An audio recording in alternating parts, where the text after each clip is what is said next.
आप सबको जय मसीह की। आज हम बाइबल में से कहानी को देखेंगे, धनी व्यक्ति और लाजर की कहानी।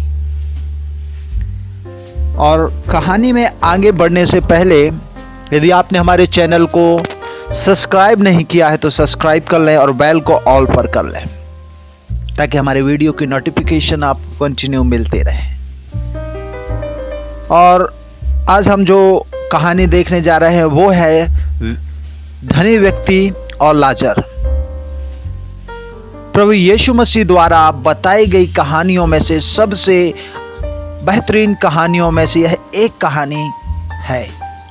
प्रभु यीशु मसीह जब भी अपना संदेश या उपदेश देते थे तो वे लोगों को स्वर्ग की बातें मनुष्य को समझाने के लिए छोटी कहानियों का सहारा लेते थे।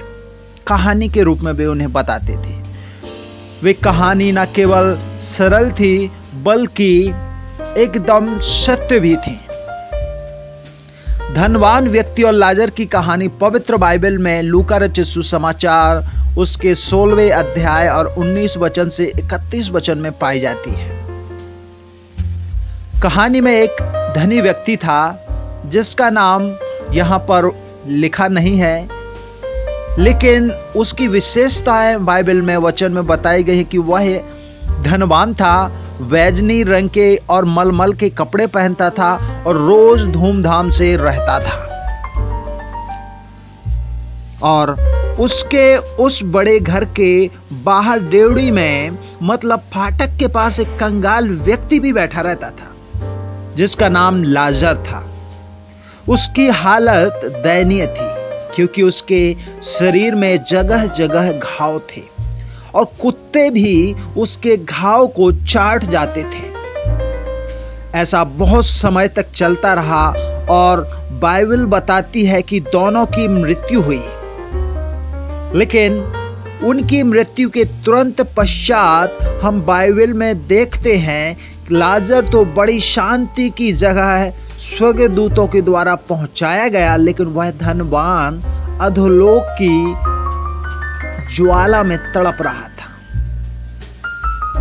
यहां तक कि वह पुकारता है कि हे पिता अब्राहम, मुझ पर दया करके लाजर को भेज दे ताकि वह अपनी उंगली का सिरा पानी में भिगोकर मेरी जीभ को ठंडी करे, क्योंकि मैं इस ज्वाला में, इस आग में तड़प रहा हूं।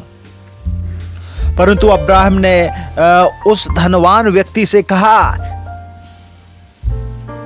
हे पुत्र, स्मरण कर कि तू अपने जीवन में अच्छी वस्तुएं ले चुका है और वैसे ही लाजर बुरी वस्तुएं ले चुका है, और वैसे ही लाजर भी जो बुरी वस्तुएं ले चुका है। परंतु मैं अब जो लाजर है वह यहां पर शांति पा रहा है। मेरे प्रिय भाई और बहनों, यहां पर एक सवाल उठता है कि धनवान व्यक्ति नरक क्यों गया। हम नरक और स्वर्ग के विषय में यीशु के द्वारा ही जान पाते हैं कि इसका मतलब क्या है। और नरक और जो स्वर्ग है वह एक वास्तविक जगह है।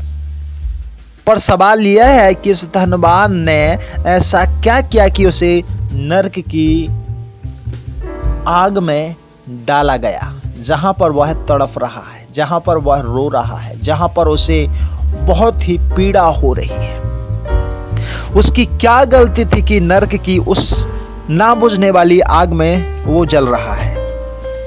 ऐसा हम क्या ना करें कि हम भी उस आग में ना डाले जाए।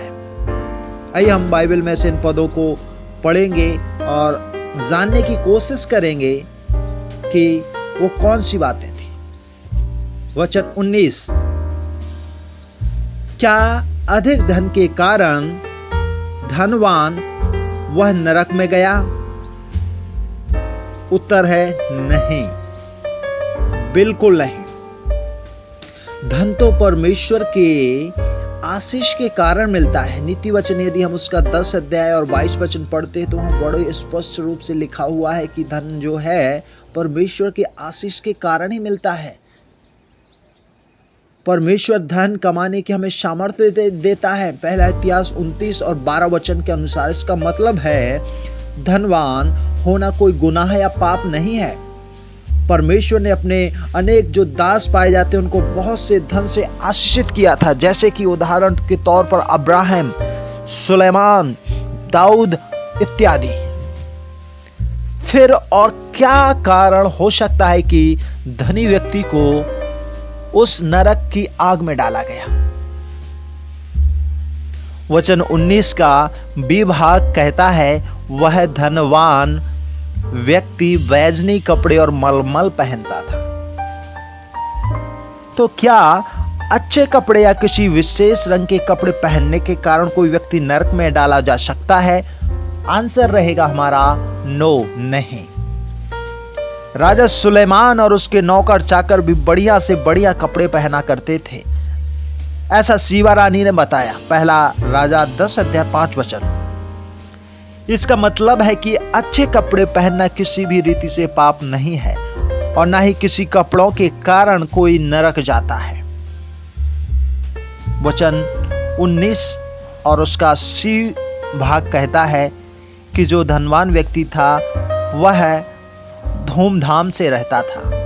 धूमधाम से रहने का मतलब है बिंदास रहना या अपने में मस्त रहना। क्या यह कोई पाप है? या धूमधाम से रहने से कोई व्यक्ति नरक में डाला जा सकता है? उत्तर है नहीं। परमेश्वर हमें बहुतायत का जीवन देने आया। वो चाहता है हम सभी फूले फले और पृथ्वी में भर जाएं। तो फिर कोई व्यक्ति धूमधाम से रहता है तो नरक में कैसे जा सकता है? अर्थात धूमधाम से रहने से कोई व्यक्ति नरक नहीं जा सकता। वचन 19 का डी भाग कहता है कि धनवान व्यक्ति प्रतिदिन सुख विलास से रहता था। सवाल है, क्या सुख विलास से रहना मतलब अच्छा भोजन खाना, अच्छे घर में रहना कोई पाप है जिससे कोई व्यक्ति नरक जा सकता है? उत्तर है नहीं। परमेश्वर हमारा चरवाहा है, वो हमें सुखदायी जल के झरने के पास लेकर जाता है जहां हमें सुख ही सुख मिलता है। मतलब सुख विलास से रहना भी नरक नहीं, नरक में जाना नहीं, अर्थात सुख विलास से रहना भी नरक नहीं ले जा सकता। फिर एक सवाल हमारे और आपके मन में उठता है, फिर धनवान व्यक्ति ने ऐसा कौन सा पाप किया कि उसे नरक जाना पड़ा? इस प्रश्न का उत्तर हमें मिलेगा जो कि हम बाइबल में ही देखते हैं। और इस धनवान व्यक्ति के जीवन में सारे सुख विलास थे, पुराने नियम व्यवस्था भविष्यवक्ताओं की बातें भी थी, लेकिन इसने यीशु को कभी नहीं माना। दुनिया में एकमात्र पाप ऐसा है जिसके कारण मनुष्य नरक की आग में जा सकता है, वह है मसीह यीशु का इनकार करना। यूहन्ना 14 अध्याय और उसके 6 वचन में लिखा है, क्योंकि यीशु ने कहा, मैं ही मार्ग सत्य और जीवन हूं, बिना मेरे कोई पिता के पास नहीं पहुंच सकता। मेरे प्रिय भाई और बहनों, हमारे देश में प्रतिदिन 27,000 लोग बिना यीशु मसीह के मर जाते हैं। एक सप्ताह में 1 लाख से ज्यादा लोग प्रभु यीशु मसीह को बिना जाने मर जाते हैं। आज मनुष्य वैसे ही तीव्र गति से नरक में जा रहा है जैसे कोई व्यक्ति पैराशूट पहनकर हवाई जहाज से कूदे और अत्यंत तेजी से जमीन की ओर गिरता है। बस गिरते ही जा रहे हैं, लेकिन उसके पास एक विकल्प है बचने का। यदि वो अपने पैराशूट को वो बटन दबा दे जिसे दबाते ही पैराशूट खुल जाएगा और वो मरने से बच सकता है। फिर वह उस पैराशूट की सहायता से उड़ेगा। यह पूरी रीति से केवल उसी पर निर्भर है कि वह उसके पीठ पर बने पैराशूट को खोले या ना खोले। उसी रीति से आज भी यह पूरी रीति से हम पर निर्भर है कि आज हम यीशु मसीह पर विश्वास करें तो बच सकते हैं। और वह वचन है रोमियो की पत्री 10 अध्याय वचन 13। वचन स्पष्ट कहता है कि जो कोई प्रभु यीशु मसीह का नाम लेगा वही उद्धार पाएगा।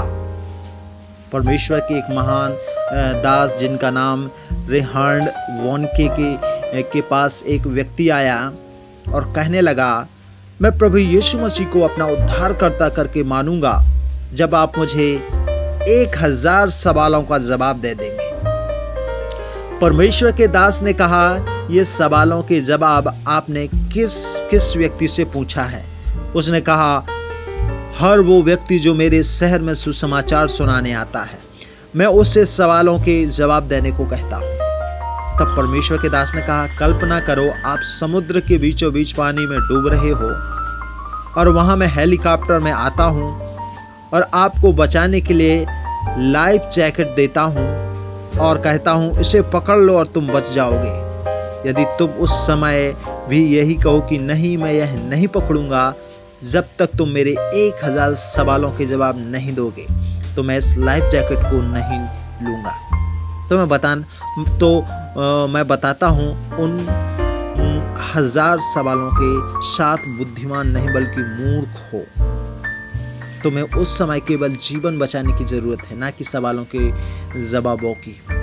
बिल्कुल उसी तरह आज भी अनेक जो लोग हैं अपने सवालों के साथ अपने आप को बुद्धिमान समझते हैं, जबकि आज जरूरत है स्वयं को बचाने की। यदि आप ये लेख आज जो मैं आपको जो कहानी बता रहा हूँ, यदि आप सुन रहे हैं, आपसे पवित्र आत्मा बात कर रहा है और आपको वो पूर्ण निश्चय नहीं है कि आज की रात यदि आप परमेश्वर आपको बुला ले तो आप कहाँ जाएंगे, कोई कंफर्म नहीं है। और यदि आप प्रभु यीशु पर विश्वास करना चाहते हैं तो मैं आपसे कहूँगा या बताना चाहता हूँ कि आप नीचे दी गई जो आज मैं आपको पढ़ने जा रहा हूँ, या जो बाइबल में जो नीचे वचन इसमें लिखे हुए उन वचनों को पढ़ें और जांचें और समझें कि प्रभु की मर्जी क्या है।